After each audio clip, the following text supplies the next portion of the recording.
Mama Grace sits by a dim lantern in her small mud house.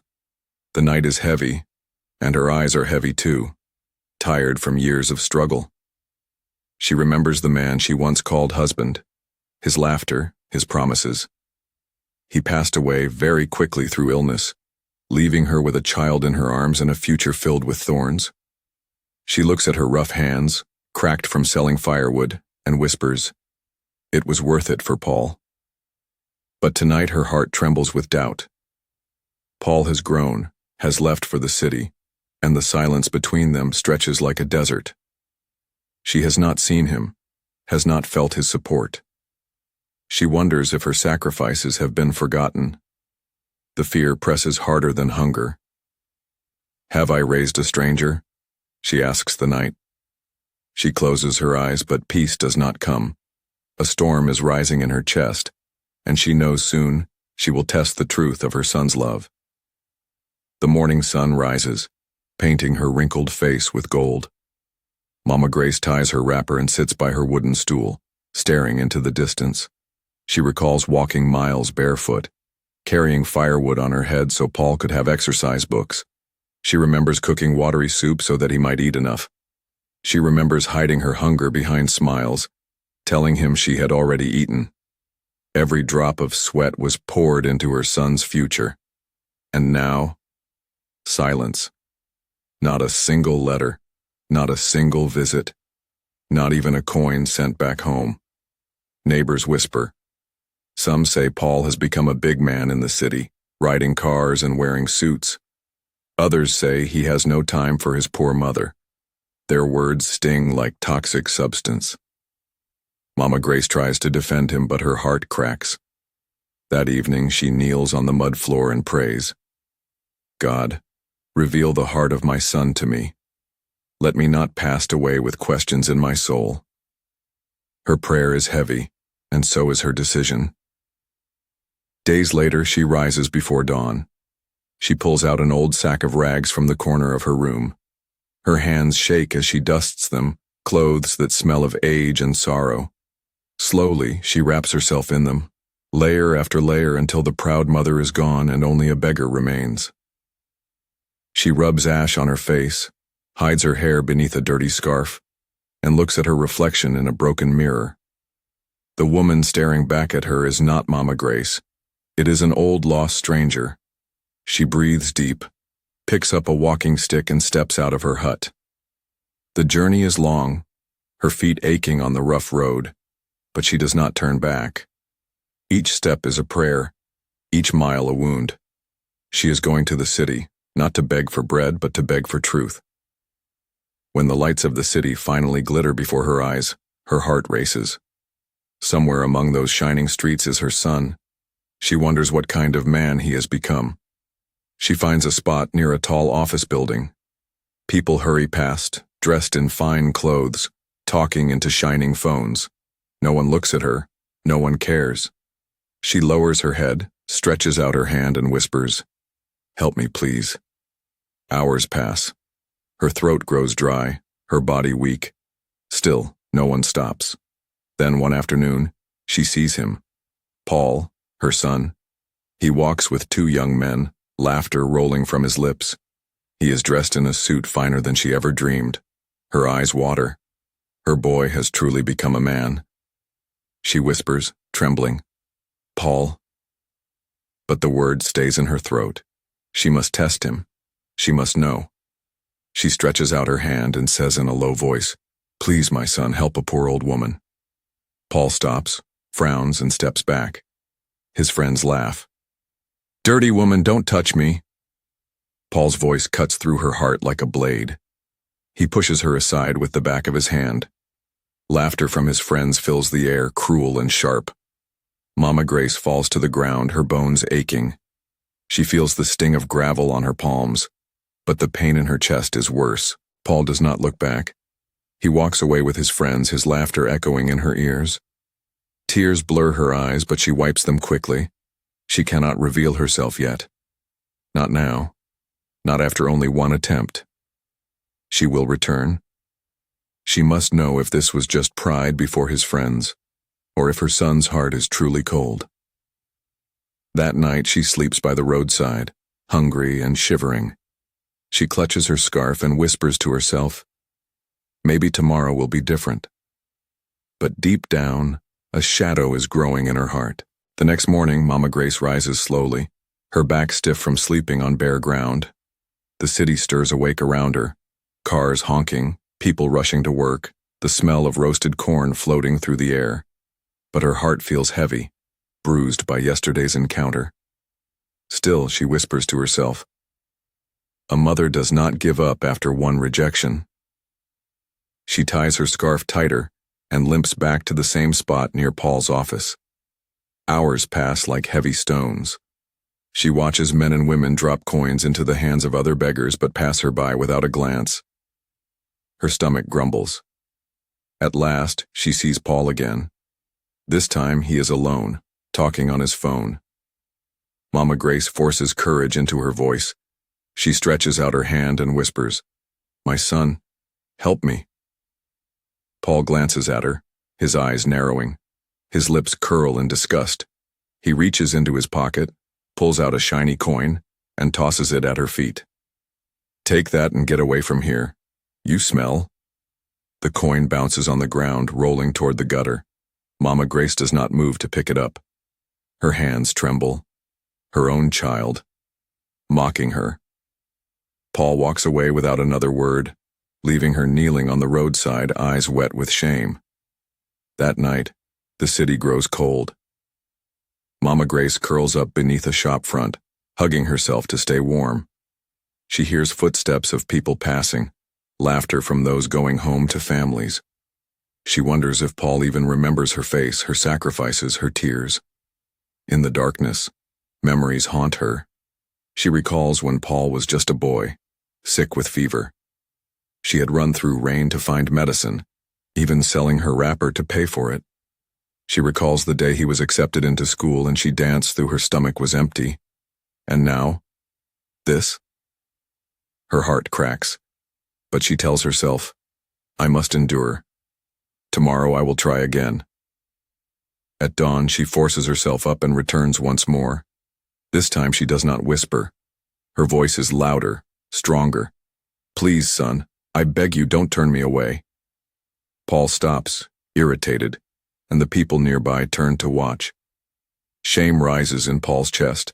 Not shame for his actions, but shame that this dirty beggar is calling him son in front of others.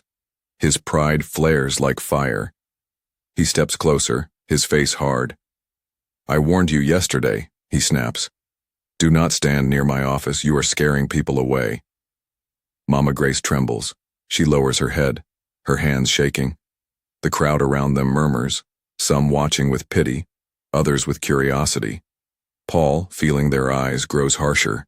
He grabs a bottle of water from his bag and splashes it on her clothes. "Go and wash yourself. Don't ever wait for me here again." Gasps rise from the crowd.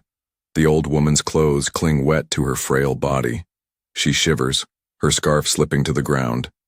Paul turns his back, walking away briskly, his jaw tight.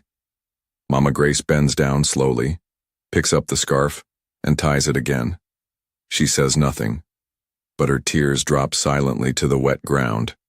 Days pass. Each morning, Mama Grace returns to the roadside. Each morning, Paul finds new ways to insult her. Sometimes he throws coins at her feet. Sometimes he ignores her completely. Other times he calls the guards to chase her away. Each rejection brings out tears in her heart, but she keeps coming back. Her soul needs to know if her son has any kindness left at all. The people in the city begin to notice. They whisper among themselves, "Why does this old woman always wait here? Why does that rich man hate her so much?" One evening, as Paul exits his office, one of his friends points at Mama Grace and laughs. "Look, your shadow is here again. Maybe she is cursed to follow you." Paul smirks, anger masking his unease. "One day I'll deal with her once and for all." Mama Grace hears his words and her heart breaks a little more. That night she cries into her scarf, whispering, "How did my son's heart turn to stone?" On the 7th day, her body weak and her spirit crushed, Mama Grace makes her decision. She will not beg anymore. She will reveal the truth. no matter the shame it brings. That evening, when Paul emerges from his office with a group of colleagues, Mama Grace steps forward. Her voice shakes but is filled with strength. "Paul," she calls, her hands trembling. "Look at me." The crowd freezes. Paul stops in his tracks, confusion flickering in his eyes. He frowns, ready to shout again. But this time, Mama Grace's hands move to her scarf. Slowly, painfully, she unties it and pulls it from her head. The dirty cloth falls to the ground. Her face, though wrinkled and weary, is revealed in full light. Gasps ripple through the crowd. Paul's heart pounds. His eyes widen in horror. The beggar he had mocked, splashed, and insulted for days was his own mother. "Mama." His voice cracks, trembling, as the crowd stares in stunned silence. Paul stumbles backward as though the ground has betrayed him. His colleagues stare at him in shock, whispers rising like flames. "That's his mother?" someone mutters. "He's been mocking his own biological mother."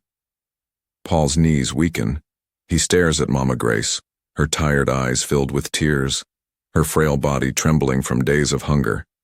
Memories crash into his mind, her hands feeding him, her voice singing him to sleep, her arms carrying him when he was too tired to walk. "Mama." His voice shakes. "It cannot be you." But the truth stands before him. The beggar he pushed aside, insulted and shamed before strangers, was the very woman who once gave her life for him. The crowd grows restless, their murmurs sharp. "A man who rejects his mother has no soul," a woman says. "He may be rich, but his heart is poor." Paul's pride crumbles. He falls to his knees on the pavement, his hands clutching the hem of his mother's ragged wrapper. "Forgive me, Mama, I didn't know. Please don't turn away from me." But Mama Grace weeps, her voice breaking as she whispers, "My son, heaven tested your heart, and you failed." The humiliation spreads quickly. By nightfall, the whole street is buzzing with the story. A wealthy man who mistreated his own mother in disguise. His colleagues whisper at the office. Neighbors in the city shake their heads. Even strangers who saw the scene recount it in shameful detail. Paul feels the weight of their eyes everywhere he goes. His friends begin to keep their distance, embarrassed to be seen with him. The man who once walked proudly now walks with shoulders bent, haunted by the image of his mother's tears. At home, Paul lies awake, his thoughts tearing him apart. He remembers the day Mama Grace walked barefoot to sell firewood so he could buy books. He remembers how she refused to eat so he could have food. And now, what has he given her in return? Only humiliation. Tears stream down his face as he whispers into the dark, "I am worse than a stranger. I am worse than an enemy. I am a son without honor." But though regret burns inside him, he fears it may be too late to undo the wound. The following morning, Paul rushes to the roadside where his mother had stood for days.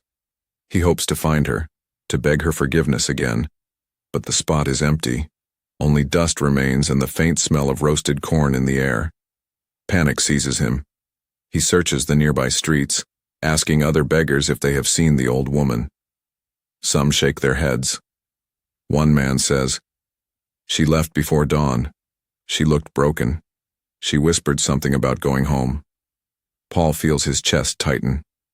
He had one chance to prove his love, and he had destroyed it. Now his mother has vanished, her heart in pieces. He races to the bus station, desperate to know if she boarded a vehicle to the village. But no one remembers seeing her. The city is vast, and she is lost within it. As the sun sets, Paul collapses onto a bench, his hands clutching his face. "Where are you, Mama? Please don't leave me like this." But the city gives him no answer. Back in her small mud house, Mama Grace sits silently on her wooden stool. The journey home had been long, her body aching, but her heart heavier still.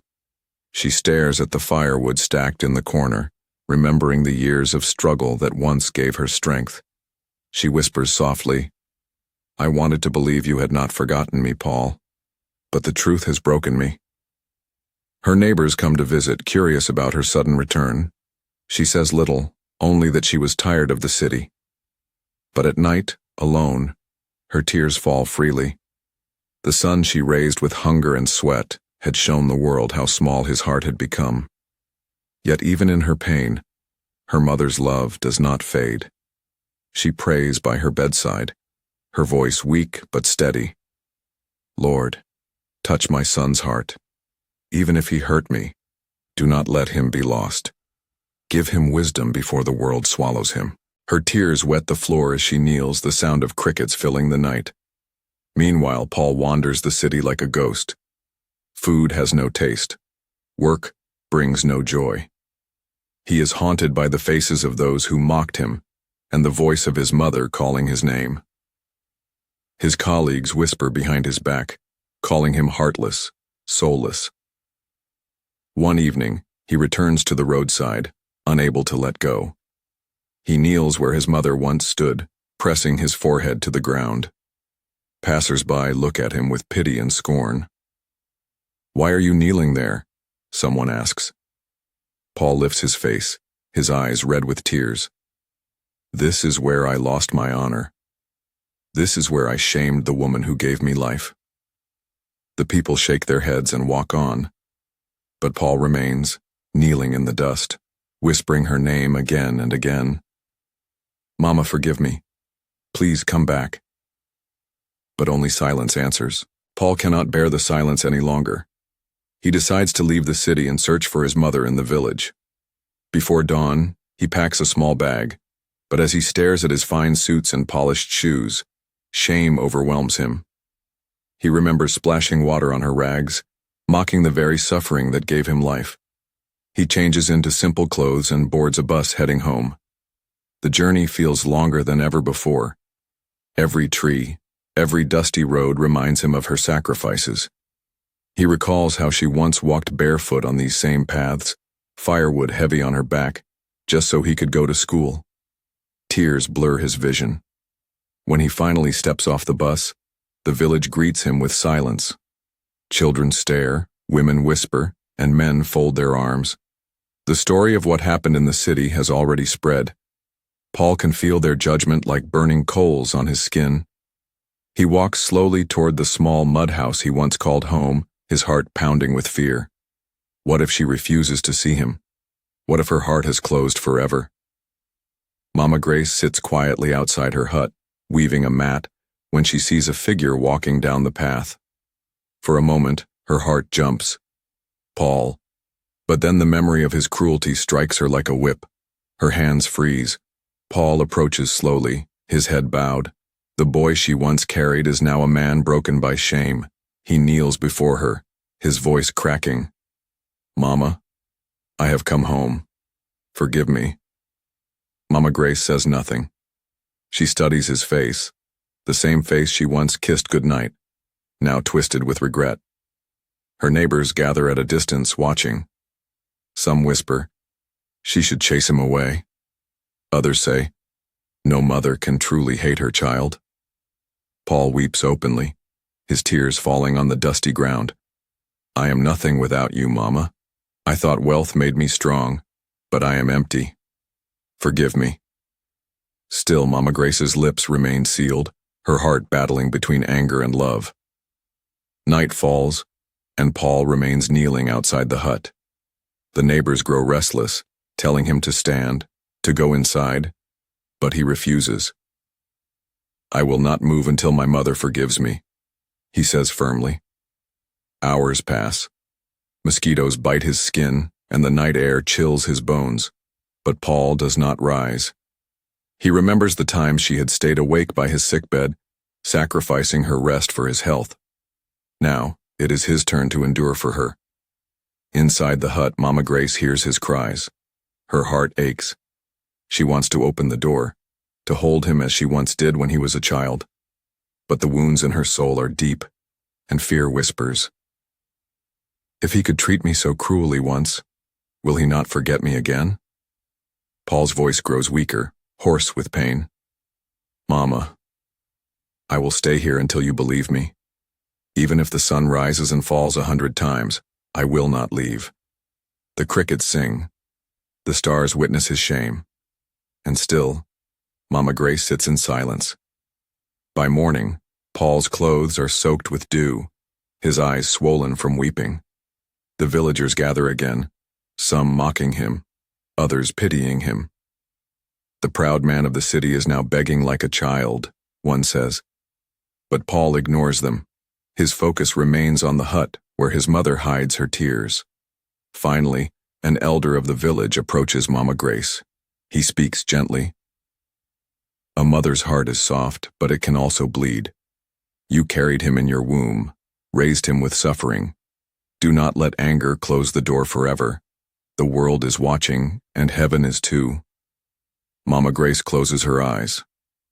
The elder's words cut through her pain. She rises slowly and walks toward the door. Paul lifts his head as the wooden door creaks open. His breath catches. Mama Grace steps out, her eyes swollen from crying, her face heavy with sorrow. For a long moment she says nothing. She simply looks at her son, broken and kneeling in the dust. At last, Mama Grace speaks, her voice trembling like dry leaves. Paul, I carried you in my womb for 9 months. I starved so you could eat. I walked barefoot so you could stand tall. I gave you everything, but when life tested you, you threw me away like dirt. Paul weeps harder, clutching her feet. Mama, I was blind. I let pride kill my love. Give me another chance. Let me prove to you that I can still be a son worthy of your womb. The villagers hold their breath. The air feels heavy with judgment and hope. Mama Grace's lips quiver. She looks up at the sky, whispering a prayer. Then slowly, she bends down and places her hand on Paul's head. My son, my heart is wounded, but it is still your home. I forgive you. Do not fail me again. The crowd gasps. Paul collapses fully into the dust, sobbing like a child. Mama Grace lifts his face, and for the first time in many days, she pulls him into her arms. The pain is not gone, but love has found its way through the cracks. The forgiveness of Mama Grace spreads through the village like fire through dry grass. Some villagers clap their hands in joy, others shake their heads in disbelief. She forgave him, they murmur, after all the shame? But Mama Grace knows the truth. A mother's heart is not made of stone. She pulls Paul into her hut, the same hut where he once grew up as a boy. The sight of it overwhelms him. The old stool, the broken mirror, the soot-stained walls, all reminders of the life his mother endured for his sake. Paul kneels on the mud floor, refusing to sit on a chair. Mama, I do not deserve your roof, but let me stay here and serve you. Let me fetch water, cook and clean, just as you once did for me. Mama Grace watches him quietly, her heart still heavy but touched by his humility. If you truly mean your words, Paul, let your actions prove it. Love is not spoken with the mouth, it is shown with the hands. Paul bows his head. Then I will show you every day, until the world itself believes. The next day, the villagers wake to an unusual sight. Paul, the rich man from the city, is walking barefoot to the stream with a clay pot balanced on his head. His clothes are simple, his pride buried in the dust. Children laugh, running beside him. Some men mock him. Look at the great Paul, reduced to a servant. But Paul says nothing. He carries the water back to his mother's hut, his neck straining, his shoulders aching. Mama Grace watches from the doorway, her eyes softening. Later, he goes to the forest and gathers firewood. His hands, once smooth from city life, blister under the weight of rough branches. Still, he does not stop. He stacks the firewood by her door and whispers, "This is for every day you went hungry, every mile you walked for me." The villagers see him working, day after day, and slowly their mockery turns to murmurs of respect. Perhaps the city man has changed, they say. Weeks pass, and Paul continues his labor of love. He repairs the leaking roof of Mama Grace's hut with his own hands. He plants a small garden behind the house, kneeling in the soil until his fingers turn brown. He even cooks for her, though his food burns more often than it pleases. One evening, Mama Grace watches him stumble into the hut, exhausted from gathering yams. She places a hand on his shoulder and whispers, "My son, why do you work so hard?" Paul lifts his tired eyes. "Because I mocked your suffering, Mama. Now I must taste the pain you carried for me. Every blister on my hand is a reminder that I once splashed water on yours." Her eyes fill with tears, and for the first time, a faint smile touches her lips. She sees not the proud man of the city, but the boy she raised returning to her, piece by piece. The people of the village begin to notice the change. They gather near the market square, speaking of Paul's repentance. "He is not proud anymore," one woman says. "He bends his back like a servant, yet his eyes shine with humility." An elder replies, "This is the power of a mother's tears. No curse strikes harder than the sorrow of a parent." When Paul walks through the village, carrying goods for his mother, people no longer jeer. Some even greet him with cautious respect. Children wave, and women smile softly. But Paul does not seek their approval. Each day, his only goal is to wipe away the shame from his mother's heart. At night, he kneels before her saying, "Mama, I will not leave until your wounds heal. I know forgiveness is spoken, but I want it to be felt." Mama Grace looks at him silently, her hands folded in prayer. She knows scars remain, but her son's transformation is becoming clear to all. One morning, Paul rises before dawn and walks to the village square. He gathers the elders and the townsfolk, his voice trembling but firm. "I, Paul, once shamed the womb that bore me. I mocked the hands that raised me. I thought wealth was greater than love. But I was wrong." The crowd listens, silent and still. He continues, "I ask you all to witness my repentance. I will rebuild my mother's house not with money but with sweat. I will care for her until her last breath. Let the world see that though I once fell into darkness, I have chosen the light."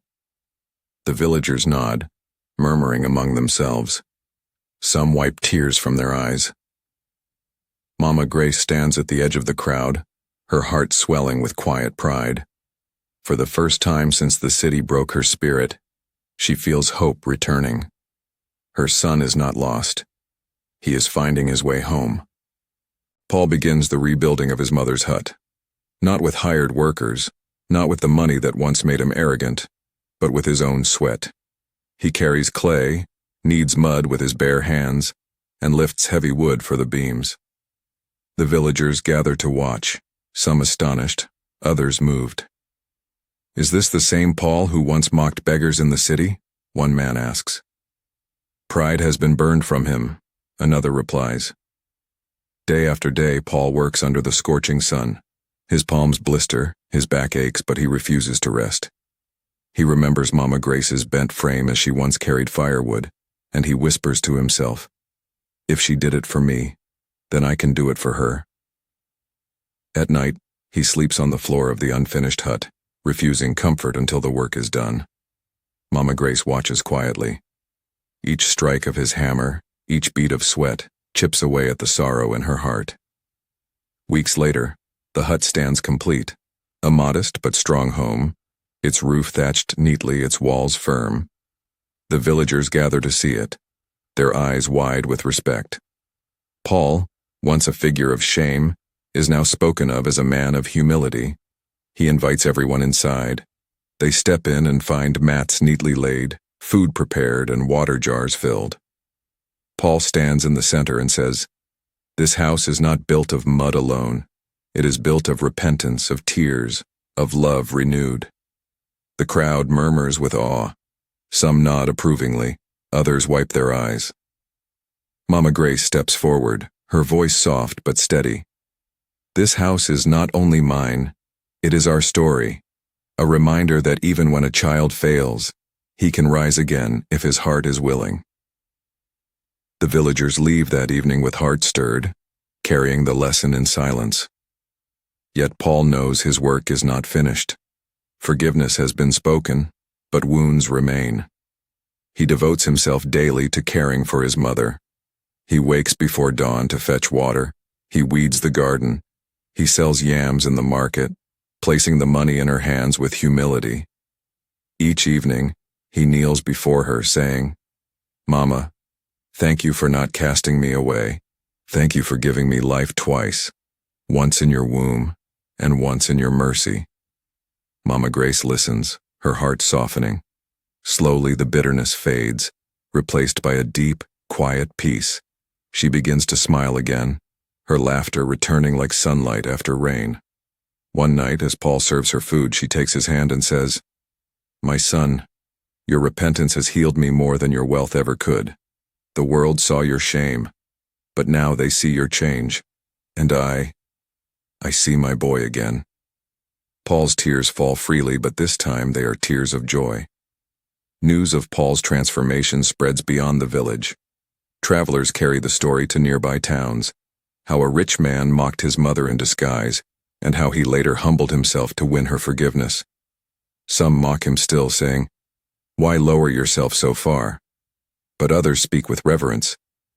He learned the greatest lesson, that wealth without love is poverty. In the village, Paul becomes a symbol of repentance. People bring their children to hear the story, warning them never to forget their parents. Elders retell it by the fireside, their voices heavy with meaning. And Mama Grace? She becomes a woman honored not just as a mother but as a pillar of grace. Her forgiveness is spoken of as a light in dark times.